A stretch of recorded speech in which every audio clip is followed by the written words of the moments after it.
Hello guys, welcome back to my YouTube channel yes chem study a way of success. मैं हूं आपका educator Shiv Mishra. और जो UP board नया पैटर्न जारी किया है कि 10 में से केवल 3 प्रश्नों के उत्तर दिए जाएंगे, तो आपको पता होगा कि ऐसा नहीं कि वहां पे 10 तो बहुविकल्पी दे दिए उसमें से एक का उत्तर देना, ऐसा कुछ भी नहीं। उसमें 10 खंड रहेंगे और हर में प्रश्न डिवाइडेड रहेंगे अकॉर्डिंग टू, किसी में अब बहुविकल्पी, अति लघुत्तरी लघुत्तरी, तो उसमें से आपको चॉइस करके देने रहेंगे। यानी कि बात करें तो हर टाइप के प्रश्न रहेंगे, लेकिन उसमें से केवल 3 ही आपको खंड के उत्तर देने रहेंगे। ठीक है, जो टाइम दिया जाएगा वो केवल 1.5 घंटे का टाइम रहने वाला है। कितना रहने वाला है? 1.5 घंटे का, यानी कि 1 घंटे 30 मिनट का टाइम रहने वाला है। ठीक है, तो इसमें काफी महत्वपूर्ण बहुविकल्पी प्रश्न को कवर करेंगे, जो कि आपके यूपी बोर्ड एग्जाम कक्षा 12वीं में पूछ सकता है। उस 10 जो भी प्रश्न रहेंगे 10 में से, उसमें कोई 3 में से काट तो प्रश्न इसमें से आ ही जाएगा। तो जितने भी प्रश्न है बहुत ही इंपॉर्टेंट है, इसलिए ये नए पैटर्न के अकॉर्डिंग मैं आपको पढ़ा रहा हूं, तो इसको आप पढ़ के जरूर जाइएगा। पहला प्रश्न काल है, पहला प्रश्न है, आदिकाल का एक अन्य नाम क्या है? यानी कि जो आदिकाल है उसको और किस नाम से जाना जाता है? सिद्ध सामंत काल, श्रृंगार काल, स्वर्णयुग या अलंकृत काल? तो आदिकाल का एक अन्य नाम क्या है? तो जो आदिकाल का एक अन्य नाम है वो है सिद्ध सामंत काल। सिद्ध सामंत काल को हम लोग आदिकाल के नाम से जानते हैं। ठीक है, उसको किसके नाम से जानते हैं? आदिकाल के नाम से जानते हैं। अगला प्रश्न है, विनय पत्रिका किस काल की रचना है? जो विनय पत्रिका है, जो विनय पत्रिका है वो किस काल की रचना है? आदिकाल, भक्तिकाल, रीतिकाल या आधुनिक काल? तो विनय पत्रिका जो है वो भक्ति काल की रचना है। विनय पत्रिका किस काल की रचना है? आपको सीधा सा सिंपल सा जवाब दे देना है कि जो विनय पत्रिका है वो भक्ति काल की रचना है। तो विनय पत्रिका किस काल की रचना है? विनय पत्रिका भक्ति काल की रचना है। अगला प्रश्न यहाँ पे, कामायनी के प्रथम सर्ग का नाम क्या है? जो कामायनी है उसके प्रथम सर्ग का नाम क्या है? चिंता, आशा, श्रद्धा या ईड़ा? तो कामायनी के प्रथम सर्ग का जो नाम है वो है आशा। आशा क्या है? कामायनी के प्रथम सर्ग का नाम है। ठीक है, अगला प्रश्न है यहाँ पे बहुविकल्पी में, निम्नलिखित में से कौन सी खड़ी बोली का प्रथम महाकाव्य है? इसमें जो खड़ी बोली का प्रथम महाकाव्य कौन सा है? साकेत, प्रियप्रवास, कामायनी, वैदेही, वनवास? तो जो खड़ी बोली का प्रथम महाकाव्य था वो था आपका प्रियप्रवास। जो प्रियप्रवास था ये खड़ी बोली का प्रथम काव्य माना जाता है। अगला प्रश्न है, हिंदी साहित्य के आदिकाल के लिए चारण काल नाम दिया गया। जो हिंदी साहित्य के आदिकाल के लिए चारण काल नाम किसको दिया गया? राहुल सांस्कृत्यायन ने, रामचंद्र ने, राम कुमार वर्मा ने या डॉक्टर नागेंद्र ने? तो हिंदी साहित्य के आदिकाल के चारण काल का जो नाम दिए थे वो दिए थे राम कुमार वर्मा ने दिया था। राम कुमार वर्मा ने हिंदी साहित्य के आदिकाल को चारण काल का नाम दिया था। अगला प्रश्न है, निम्नलिखित में से प्रयोगवादी कवि कौन से? इसमें से प्रयोगवादी जो कवि हैं वो कौन है?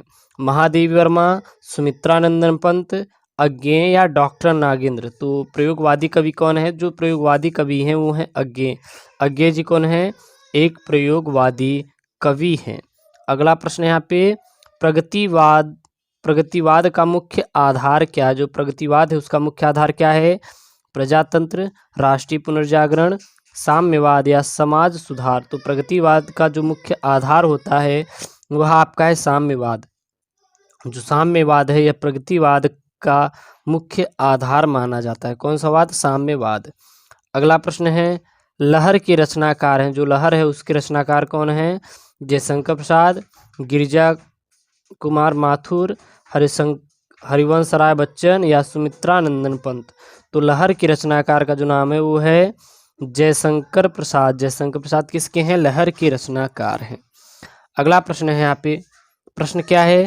निम्नलिखित शब्द, अब चलिए इधर है, ये अब आपका व्याकरण से रिलेटेड प्रश्न है। ठीक है, वो बहुविकल्पी था, ये व्याकरण से रिलेटेड प्रश्न है। निम्नलिखित शब्दों युग्मों के सही अर्थ चुनिए। बातवाद, बातवाद का मतलब क्या होता है? बातें और हवा, रोग और दवा, वायु और विकार या विचार और शिकार।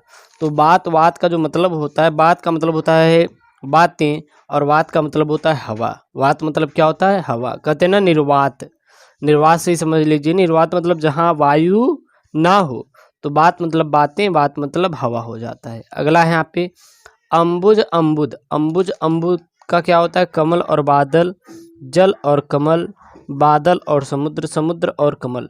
तो अम्बुज मतलब होता है कमल, अम्बुज मतलब क्या होता है? कमल होता है। अम्बुद मतलब क्या होता है? बादल होता है।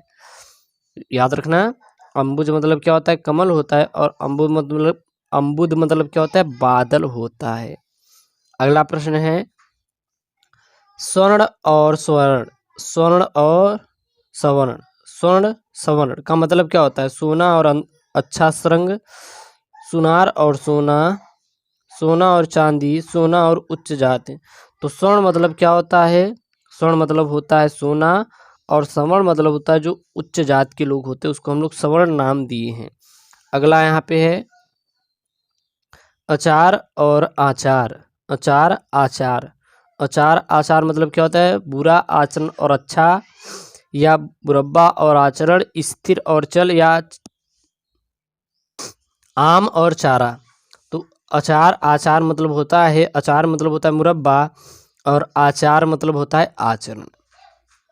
तो इस टाइप के जितने भी प्रश्न रहेंगे आप तैयार कर लीजिए, क्योंकि 10 में से 3 आपको टारगेट करना है, और यही 10 में से अगर 3 टारगेट कर लिए अच्छी तरीके से, तो समझ लीजिए आपको यूपी बोर्ड एग्जाम में कोई आपको हराने वाला नहीं है, और आप 95% प्लस लेके आएंगे। अब यहाँ व्याकरण से रिलेटेड प्रश्न। प्रश्न क्या है? निम्नलिखित मुहावरों और लोकोक्तियों में से किसी एक का अर्थ लिखकर वाक्य प्रयोग कीजिए। पहला है गड़े मुर्दे उखाड़ना। यानी गड़े मुर्दे उखाड़ना मतलब क्या होता है? पुरानी दबी हुई बात को फिर से सामने लाना। जो पुरानी दबी हुई बात है उसको फिर से सामने लाएंगे तो उसको कहते हैं गड़े मुर्दे उखाड़ना। वाक्य प्रयोग मतलब तुम दोनों को मिलकर रहना चाहिए। गड़े मुर्दे उखाड़ने से क्या लाभ? उन पुरानी बातों को भूल जाओ। अगला है यहाँ पे घोड़े बेचकर सोना, यानी कि गहरी नींद सोना।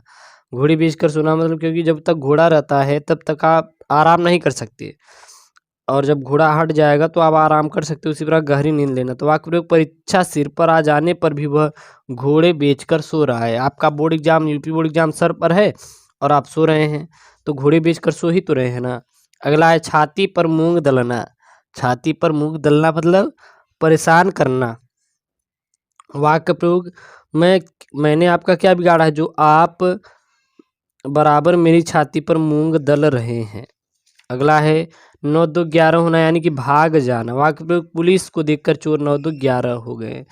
हवा में बात करना, यानी कि बहुत वेग से चलना। हवा में बात करना बहुत वेग से चलना, यानी कि राम का घोड़ा क्या है? जब चलता है तो वह मालूम होता है कि वह हवा से बातें कर रहा है। तो ये जो है क्लास 12th हिंदी का काफ़ी यूपी बोर्ड एग्जाम के लिए मोस्ट इम्पॉर्टेंट में से है, और ये 10 में से कोई वही 3 में से एक आठ प्रश्न फंस गया तो मजा आ जाएगा, तो इसलिए इसको पढ़ के जाए। ओके दोस्तों, थैंक यू, जय हिंद।